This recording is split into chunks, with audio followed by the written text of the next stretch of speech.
యనోధర్మరాజు గారికి అలాగా హగ్గిచ్చుకుని మరి తిరిగి వచ్చిన క్షణాలు అనమాట అవి. జస్ట్ టైర్లో ఒక ముళ్ళు దిగింది, హ్యాండిల్ ఫ్రంట్ సైడ్కి బ్యాక్ టైర్ వచ్చింది అనమాట. అలా తిరిగింది బైక్ ఒక్కసారిగా.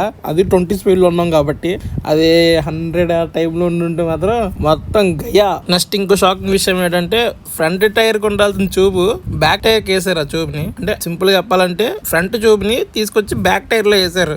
ఏమి ఉన్నారా కక్కుర్తున్నా కొడకల్లారా, మీకు డబ్బులు ఇచ్చి బండి ఇచ్చి సర్వీసింగ్ చేయండి రా, మేము వెళ్తే నమ్మకంతో మీరు ఎట్టే బొక్కలు ఇవ్వాలి. మీరు డబ్బులు కక్కుర్తి పడేయండి, చిన్న చిన్న దానికి చీప్ ట్రిక్స్ చేయకండి. ఎందుకంటే నేను మొన్న 2 times 120 స్పీడ్ లో పోయాను. అది మీకు లాస్ట్ 2 వీడియోస్ లో కూడా మీకు కనిపిస్తుంది. అంత స్పీడ్ లో వెళ్ళినప్పుడు టైర్ కానీ బ్లాస్ట్ అయ్యి ఉంటే ఒకసారి ఆలోచించండి నా పరిస్థితి ఏమై ఉండేదో.